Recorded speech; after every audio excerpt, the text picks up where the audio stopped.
Selagi belum kita melepaskan pengampunan dosa, mesti mengintip dosa, masih menyertai kehidupan ini. Kita selalu bawa beban, sehingga disitulah kita merasa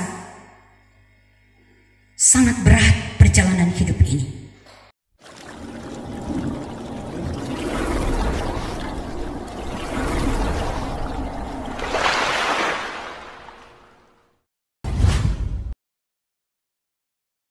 Salam sejahtera di dalam kasih Tuhan kita Yesus Kristus.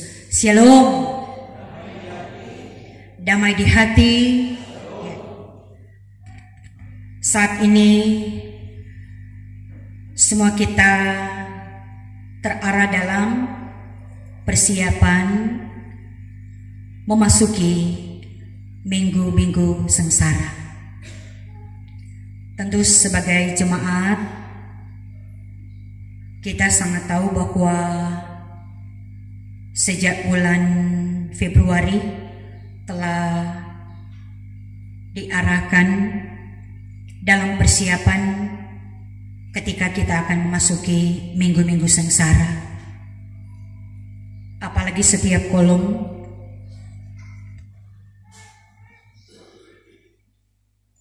ditunjukkan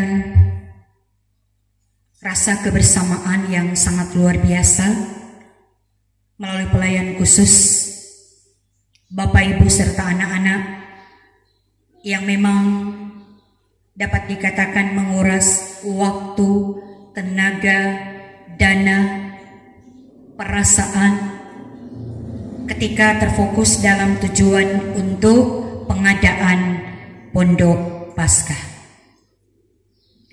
Sebentar ada ibadah pembukaan di Pondok Paskah, dan memang sangat nampak ketika juga kita masuk di ruangan, di halaman, bahkan di dalam ibadah ini menunjukkan kita memasuki, menghayati, memaknai minggu-minggu sengsara.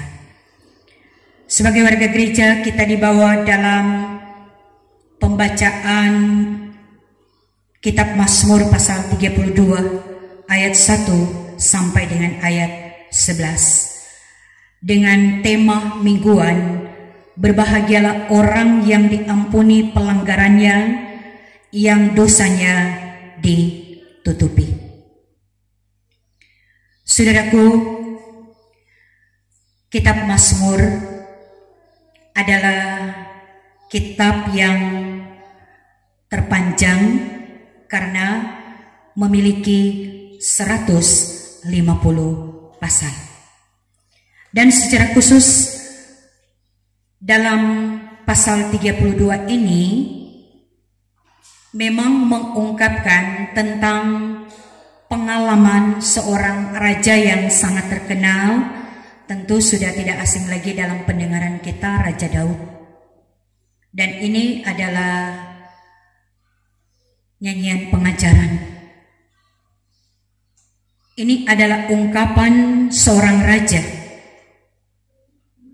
Berbahagialah orang yang diampuni pelanggarannya, yang dosanya ditutupi. Tentu kita ingat kenapa Raja Daud dia mengungkapkan ini, karena berangkat dari pengalaman hidupnya. Sekalipun dia sebagai seorang raja, tapi ada dosa yang dia lakukan di mata Allah. Tentu kita semua ingat. Dosa apa? Itu zina. Ketika dia mengambil istri Uria Bersheba, dan ketika dia melakukan dosa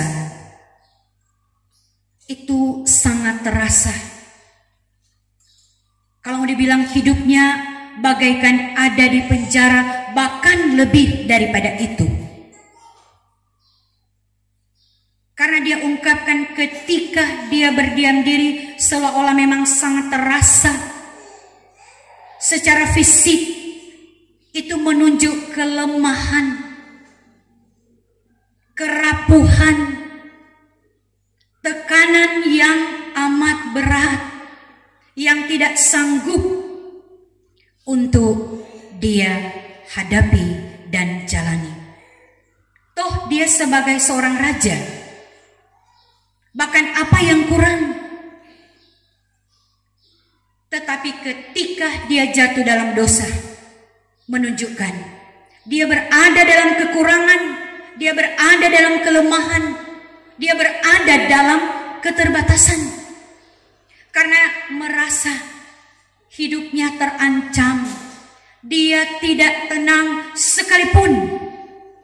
Ada banyak orang yang tidak tahu dosa yang sangat keji, dosa yang tidak terpuji yang dia lakukan. Inilah memunculkan kemanusiaan.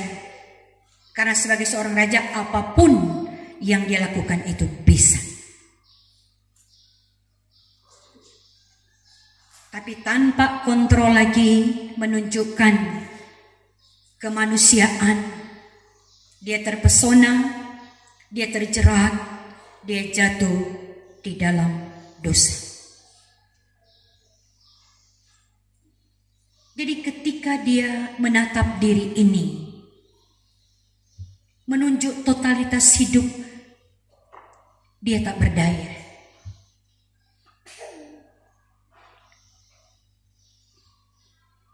Langkah yang ditempuh oleh Raja Daud, dia datang kepada Tuhan dengan penuh kerendahan hati, dengan jujur, terbuka,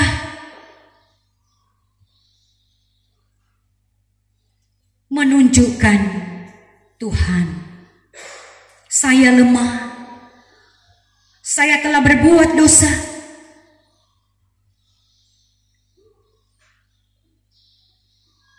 Ketika dia mencari wajah Allah, ketika dia berdoa, dan ketika dia mendapatkan pengampunan,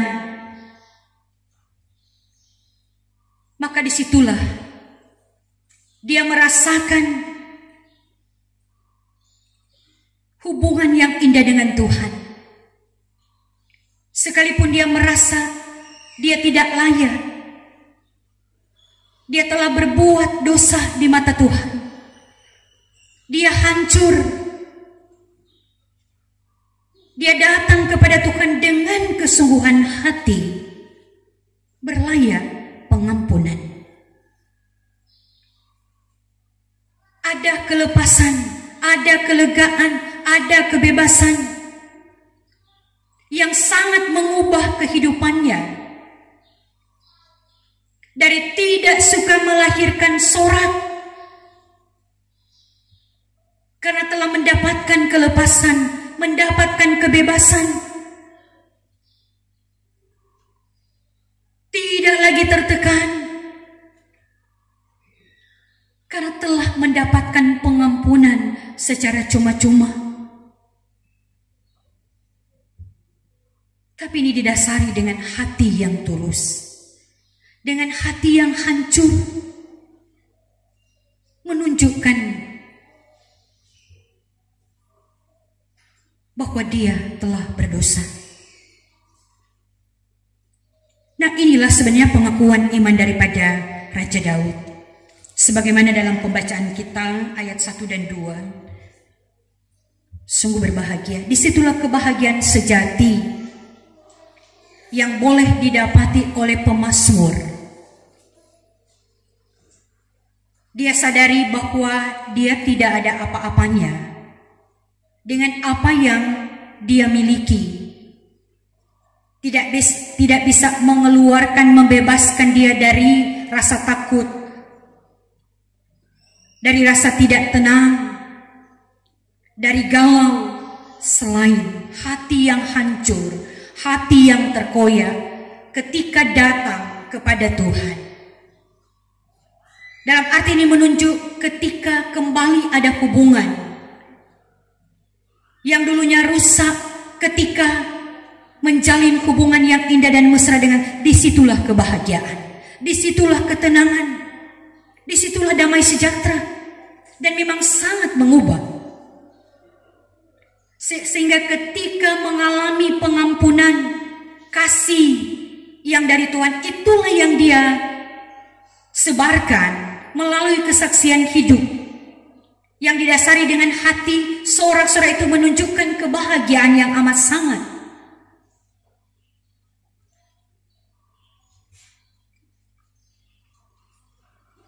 Jadi inilah inti dari kitab Mazmur pasal 32. Bagaimana Raja Daud ketika memang dia berbuat dosa, dia menyadari, dia datang kepada Tuhan ketika ada pengampunan, ada pemulihan, ada pertobatan, mengubah kehidupannya. Dan itulah kesaksian yang dia beritakan kepada banyak orang, bahkan juga kepada kita yang ada saat ini. Saudaraku, hampir setiap minggu ayat ini dikumandangkan untuk mengingatkan kita betapa anugerah Tuhan melalui penebusan, bahkan kesalahan kita tidak diperhitungkan, dosa kita ditutupi. Ini luar biasa, saudaraku. Kalau kita memahami ayat ini, menunjukkan bahwa kita selalu ada dalam pengasihan Tuhan. Tapi jangan kemurahan hati Allah itu berubah murka oleh karena kebebalan kita, oleh karena kefasikan kita. Dosa itu tidak diukur kecil atau besar. Namanya dosa itu kekejian di mata Allah. Kita sungguh sangat berbahagia. Tapi jangan anugerah ini disia-siakan. Bahkan berpikir, orang bikin dosa, tetap Tuhan ampuni. Bukan demikian. Kalau kita merespon, berarti menunjuk bahwa hidup kita itu memang penuh dengan ujian, tetapi bukan lagi memberikan peluang bagi kita untuk kembali lagi. Tapi ketika kita mengingat kesalahan kita tidak diperhitungkan, dosa kita ditutupi, mengarahkan kehidupan kita agar semakin kita menjaga, semakin kita berhati-hati untuk menjaga totalitas hidup ini. Di minggu-minggu sengsara ini sebagai warga gereja, kita terarah. Lihatlah keadaan kita yang ada sekarang ini. Kita memang sedang berhadapan dengan kehidupan yang menuntut agar kita tahan uji. Dan sebagai warga gereja kita diingatkan, kita saat ini sedang berada di era digital. Tetapi juga menyadarkan kita begitu banyak kejahatan dan dosa yang dipertontonkan. Bahkan di alat media ini juga, yang setiap kita warga gereja kita sudah sangat tahu positif dan negatif. Tetapi banyak kali juga alat ini dipakai,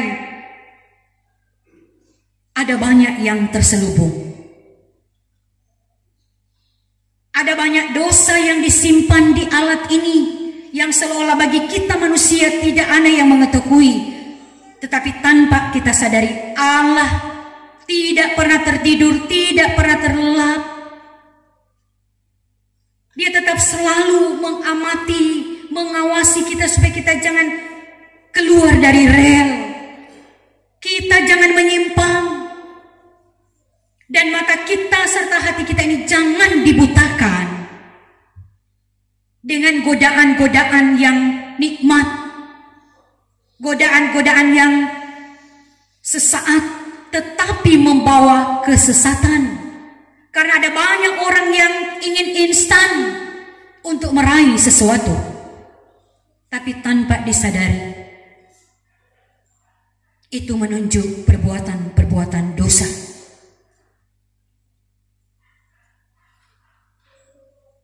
Minggu-minggu sengsara ini mengingatkan kita bagaimana penderitaan, pengorbanan dan penebusan Kristus.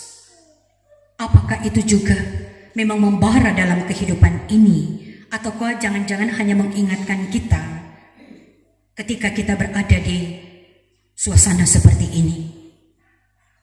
Malah di minggu-minggu sengsara ini mengingatkan kita sebagai warga gereja, kita harus semakin kuat, kita harus semakin gigih.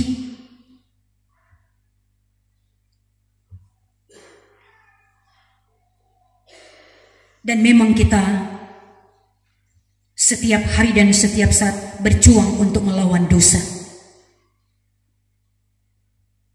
Sekali lagi kiranya Nazbun Bimbi juga ini sangat menuntun bagi kita. Bahkan dalam pasal 32 ayat 1 dan 2 ini semoga telah membekas, telah tertanam di dalam hati, mengingatkan kita selalu setiap hari dan setiap saat betapa kita sangat dikasihi dan dicintai Tuhan. Dia menutupi kesalahan kita, Dia menyembunyikan dosa kita, Dia melupakan dosa-dosa kita, tapi bukan berarti masih memberikan kesempatan bagi kita, masih memberikan peluang bagi kita untuk melakukan dan melakukan dosa lagi. Tanda berarti kita menentang Allah itu menunjukkan kecongkakan hati, kemegahan diri. Minggu-minggu sengsara ini menghancurkan, meluluhkan hati kita supaya kita jangan lagi ada penyakit dosa, yaitu AIDS,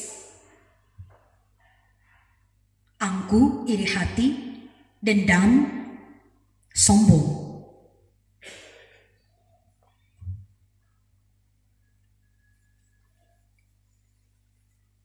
Olehnya, pembacaan kita ini lagi menuntun kita semua.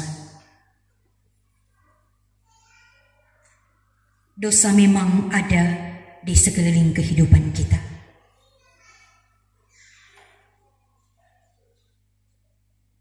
Maka kita sangat membutuhkan Tuhan. Melalui apa?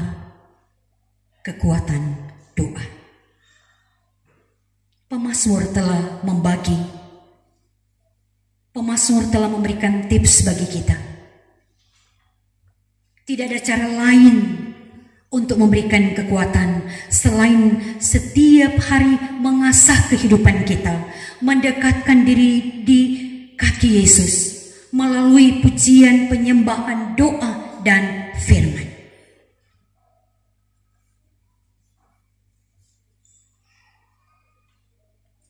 Sehingga setiap kita datang kepada Tuhan pasti juga menunjuk ada kerapuhan. Karena mengingat perbuatan-perbuatan kita yang tanpa kita kontrol, yang tanpa kita menguasai diri. Makanya setiap kita sangat membutuhkan pengampunan dari Tuhan. Karena tanpa adanya pengampunan, maka ungkapan pemazmur, tidak ada ketenangan. Apalagi ketika kita berdiam diri seolah-olah totalitas menunjuk visi kita, kita lemah, kita tidak kuat, kita rapuh.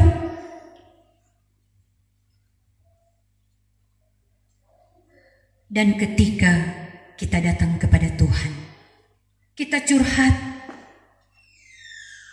Bukankah setiap kita mengalami dan merasakan ada jamahan, ada kelegaan?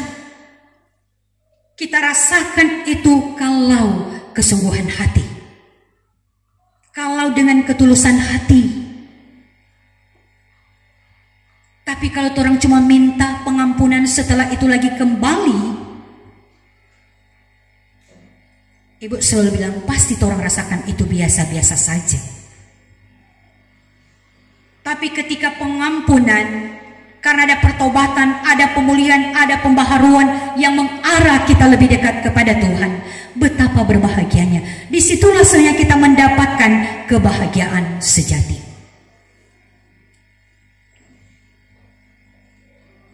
Itu kita selalu praktikkan dalam kehidupan ini. Ketika rusak hubungan kita dengan Tuhan, kita datang kepada Tuhan, ada pengampunan, bahagia. Begitupun ketika kita lakukan terhadap sesama. Selagi belum kita melepaskan pengampunan, dosa masih mengintip, dosa masih menyertai kehidupan ini, kita selalu bawa beban. Sehingga disitulah kita merasa sangat berat perjalanan hidup ini.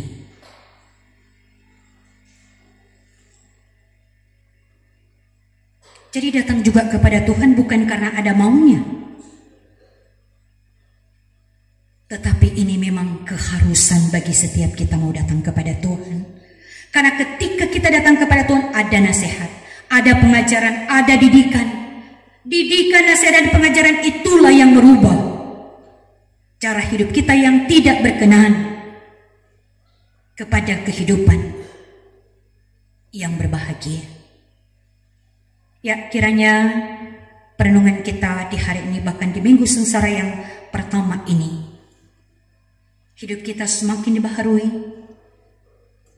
selalu ada pertobatan, ada pengampunan. Maka Tuhan tahu, karena setiap kita ingin bagaimana kehidupan sejati. Kehidupan sejati hanya kita dapati di dalam Tuhan. Amin. Terpujilah namanya.